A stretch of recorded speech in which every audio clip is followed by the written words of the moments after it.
Hello friends, my name is Meena Dhamne. I am assistant professor at Rai University. We are going to discuss today. Our subject is constitutional law of India and our topic is constitution. So we are going to discuss definition of the constitution, purpose of the constitutions and salient features of the constitutions. So firstly we are going to look the definition of the constitution. What does mean by a constitution? Constitution means what? A document which having a special legal sanctity, which sets out the framework and the principal functions of the organs of the government and state and declares the principles governing the operation of those organs. So in short, what constitution is a document which has a legal sanctity and which which gives us the rules and regulations for the organs of the government and operation of the country. Now the constitution of country is the fundamental law of the land. Constitutional law is the fundamental law of the land, and constitutional law tells us what kind of a government of the country will have, which kind of a government we will have. Our constitution defines in its articles. We are going to study it further. It also tells us who is the legitimate citizens are. Our Indian constitutions also defines who will be the citizens of India and who will not be the citizens of India. It also lays down the rules to govern the country. Our Indian constitution also lays down some rules and regulations to governs our country. It also tells us about the rights and also the duties of the citizens. Our Indian constitution defines rights, tells us rights and duties of Indian citizens. It is to prevent the government from abusing its powers. Our Indian constitution has given some powers to the government, but government should not abuse those powers. For that purpose, government has constitution has given some provision to stop abusing such a powers by government. And the last but not the least, to ensure that government exercises such a powers in the proper manner. As I have said before as well, that Constitution of India has given many powers to the government. The government should not abuse that power. So Constitution has made such a provisions that government should not abuse those power, as well as Constitution has made such a provisions that government should execute those power in a proper manner. So for that purpose also Constitution has made many provisions. Now we are going to see the most important part, that is the salient features of the Indian Constitution of India. The first and most important features of the Indian Constitution is a written and lengthy constitution. Our Indian Constitution is a written constitution and it is lengthiest constitution in the world. The Constitution of India is a written constitution. It was framed by Constituent Assembly, which was established for the purpose in 1946. It has our Indian Constitution has 395 articles, 12 schedules, and there are many amendments. Till now it is 95 amendments, and that is also included in the Constitution of India. And the Constitution of India is the lengthiest constitution in the world, because no other country's constitution has as many as articles, schedules and amendments. The second important feature of Indian Constitution is the fundamental rights and duties. The Constitution of India has given many rights and duties to its citizen. So these are the important rights given to its citizens. The first one is right to equality, right to freedom, right against exploitation, right to freedom of religion, cultural, educational rights, right to constitutional remedies. These are rights. With these rights, Constitution of India has given some duties, and that is one of the important features of Indian Constitution. Directive principles of state policy. as our Indian Constitution has given some rights and duties to the citizen, as well as our Indian Constitution has given some directive principles to the state. States Act should be according to Indian Constitution with the proper provisions of the Indian Constitution. The directive principles of state policy are listed in Part 4 of the Constitution. The framers of our Constitution took the idea of having such a principles from the Irish Constitution. The concept of directive principles of state policy came borrowed from the Irish Constitution. These principles are instructions given by the constitutions to the government. These principles is also known as the principles given by the Constitution to the government. All the government, central, state, local, are expected to frame their policies in accordance with these principles. The aim of these principles is to establish a welfare state in India. They, however, are not binding on the government. They are mere guidelines. So directive principles of state policy is not rules for the government, but it's a guideline for it's just a mere guideline for the government. Government should frame the policies according to the directive principles of state policies. Again, one of the important feature of Indian Constitution is single citizenship. There are in America there is a dual citizenship, like a person has citizenship of America as well as in which state he is residing, he has that state citizenship as well. But though we are having the federal constitution, federal state, we are having single citizenship. What does that mean? A person has only one citizenship, that is Indian citizenship.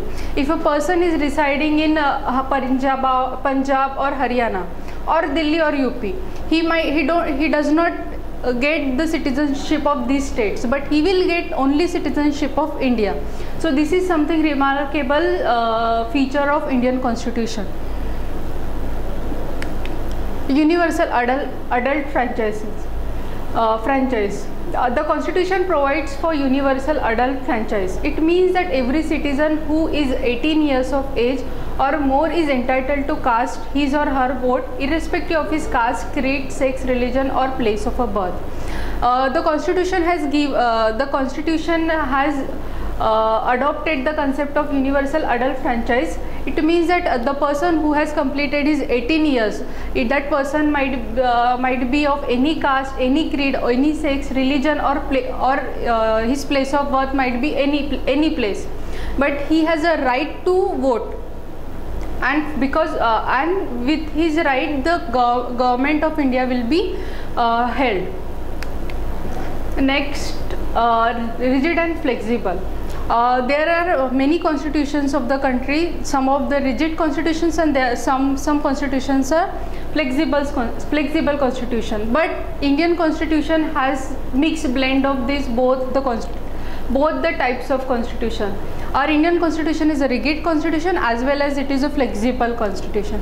Then the question arises, how come a constitution can be rigid constitution and flexible constitution? So rigid constitution will come where there are many provisions under the Indian Constitution which cannot be changed, which cannot be easily amended.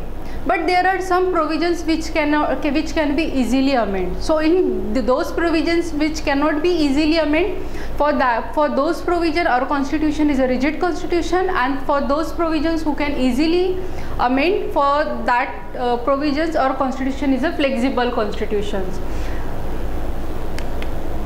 Republic and democratic form of government. So republic form of government stands for that government in which the head of the state is directly or indirectly elected by the people and not a hereditary ruler. In republic, we are having a republic form of government in which government will not like in Britain, the person who is the government or the king, his son will be the king. But in India, the person who will elected by the common people of India or the citizen of India, that person will be selected as a president. The presidentship or prime minister will not be this position will not be hereditary occupied. So because of this, republican form of government is something very important given under the Indian Constitution of India. Then the question arises, what is the democratic form of government? Democratic form of government means this kind of a government when the common citizen of India elected the government. The citizen of country elected the ruler to represent themselves. That is called the democratic form of government, and Indian Constitution has accepted democratic form of government. Federal form of government. Federal form of government means what? The Indian Constitution also provides for the federal form of government. In a federal government, there are two sets of government, that is union and central. Union and union and central government, and also state governments. The Indian Constitution divides the power between two sets of government. In Indian federalism, more powers has been given to the central government. So what does mean by federal form of government? In federal form of government, powers are divided between the central and the state government. But the central will have the more powers rather than the state government. Social and secular polity. Our Indian Constitution has by 42nd amendment added the socialist and secular polity.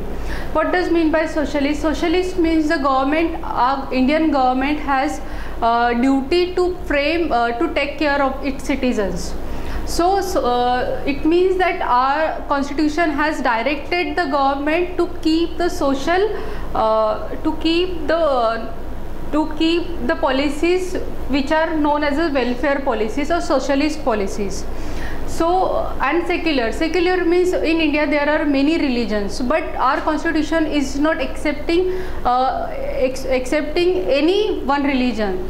Though there are many religions, and our secular policy is just saying that one has a right to follow their religion, but Constitution of India or laws of the country will not follow one religion, or they will not promote one religion.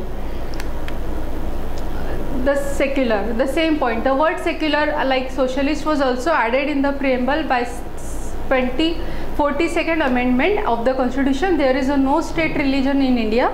The same thing I have just said before. Every citizen is free to follow and practice the religion of his or her own choice of this. The state cannot discriminate among its citizens on the basis of religion. Sovereign.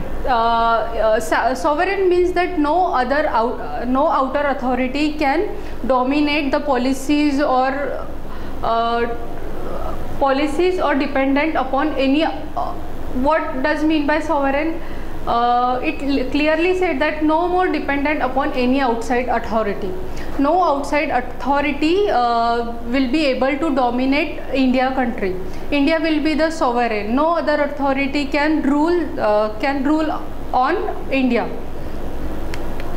Independent judiciary. The Indian Constitution provides for an independent judiciary. The judiciary has been made independent of the executive as well as the legislature. The judges give partial justice. Independent judiciary. Our Indian Constitution has kept our judiciary as an independent judiciary. If it is related with the executive or legislature, there might be some chances it get arbitrary. So for that purpose, the Indian judiciary has kept independent. So judiciary can work efficiently and without any pressure. Emergency provision. This is also again one of the important feature. Our Constituent Assembly has studied many other constitutions and they find some defects. There were no provisions for such a situation which is dangerous or which is something different than regular situations, and there was no provision for such a situations. So emergency provision added to our Indian Constitution for those situations which is dangerous or in which the regular law cannot be worked. So the framers of our Constitution has realized that there could be certain dangerous situation when government could not be run as in ordinary time. Hence our Constitution contains certain emergency provisions during emergency, the fundamental rights of the citizen can be suspended and our government becomes unitary one. In at the time of emergency, the rights and rights of the citizens will get suspended except the Article 21 of the Indian Constitution, and the government becomes a unitary one national language. In our Indian Constitution, there are in our India there are many languages. There are many languages, but our Constitution has accepted Hindi in Devanagari script, which will be national language, and it shall be the duty of the Union to promote and spread the Hindi language. Grassroots government. So what does mean by our Indian Constitution has accepted the decentralization of power, which means panchayat will have some power, municipalities will have some power, state will have some power, and union will have some power. So it means that every authority will be able to work efficiently in their area. So for that purpose, grassroots government, the concept of grassroots government has accepted in the Constitution of India. Thank you.